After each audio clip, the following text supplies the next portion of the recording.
having this kind of system helps improve the goals of peace in the fields, a little bit more harmony in labor relations, to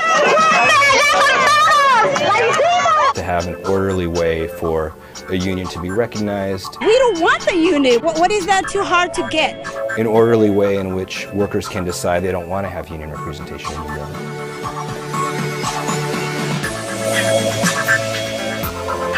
After decades of failure to unionize California's farm workers, this massive grape strike in Delano, California finally pressured the industry to accept contracts with the United Farm Workers Union.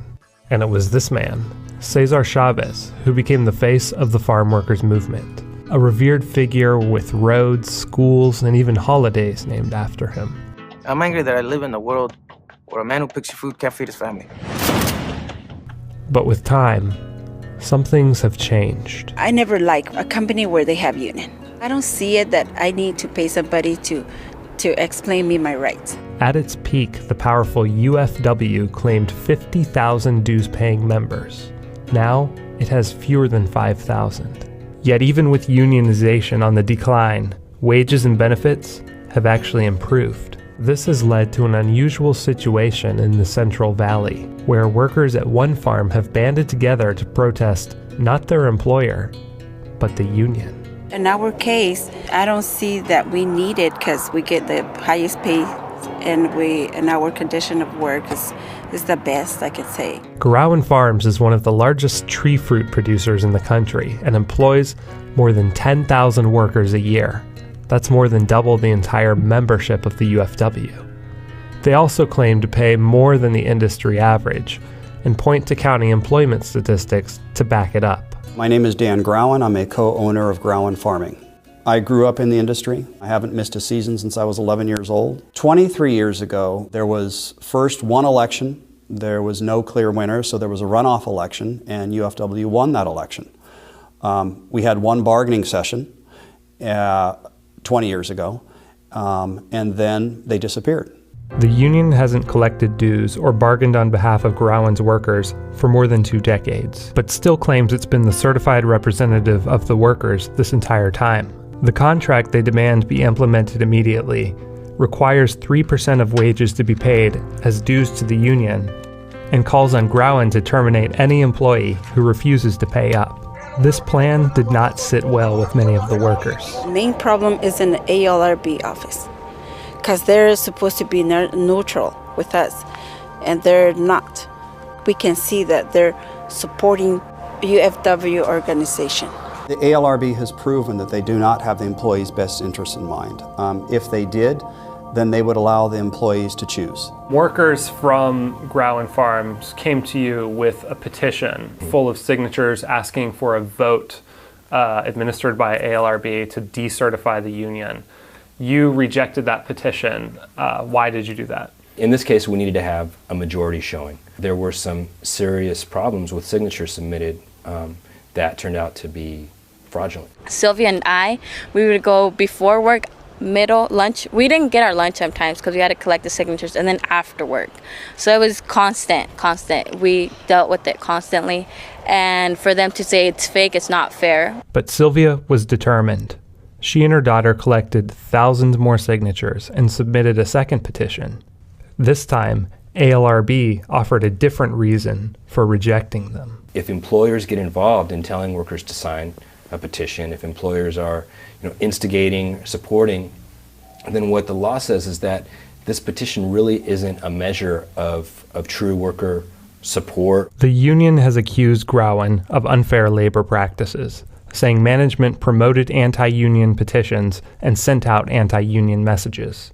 In response, Gerawan invited ALRB investigators onto the property to oversee the petition process and instruct workers that they have a legal right to unionize. Management is not forcing us to do this. It makes me feel sad sometimes because they think that we're not smart enough to know our rights, and we know our rights. Often what our employees tell us is they don't trust the ALRB. They feel coerced by the ALRB. They have cited Silas Shaver himself as someone they don't trust. The workers staged a protest, gathering outside Gerawan Farms and the ALRB offices to demand a vote. Mirroring the famous grape strike, some workers even trekked to the state's capital to deliver their demand for decertification to Governor Jerry Brown, the same governor who created the ALRB 38 years ago. Finally, the ALRB relented and allowed an election. Do you see any problem with the fact that you were both administering the election and investigating claims against the company at the same time? It's a very open process. I had communication throughout the day with attorneys for the company, for the petitioner. My position, I'm with the general counsel in terms of prosecuting unfair labor practices. Our job is we're really law enforcement. Is there any conflict there, having the single agency both be the prosecutor and the judge? Well, we have really tight controls in terms of my ability to communicate with the board. And there's an objection process that goes directly to the board. So if someone has a complaint about how ALRB administered the election, they can take it to the ALRB board. Right, exactly. Because the board is not involved directly in administering the election. After countless hours spent gathering signatures, filing paperwork, and getting out the vote, Gerawan's workers finally got their election. The result? We don't know. What does that mean to have an election and not count the votes? So where's the right for the farm workers? Where is it? The only thing I could say to the ALRB is to actually respect us. I am an American citizen and I believe my vote should be counted. Are the ballots being impounded here in this building? Yes, they're in a safe. What needs to happen for you to crack open that safe and count those ballots? The board has to make that decision. And what they've said is that there needs to be a hearing first on certain complaints and issues around the supervisor involvement. Is there any kind of timeline on that?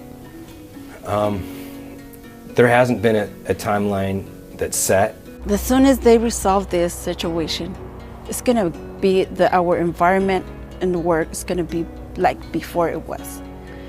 Because this is very important for me because my family works here. If Cesar were here today, he certainly wouldn't be supporting what's being done now, which is a union trying to impose itself on employees. A union that basically has done nothing for them for 20 years, comes back and says, give us 3% of your wages or we're going to require that you be fired. That doesn't fit within Cesar's values.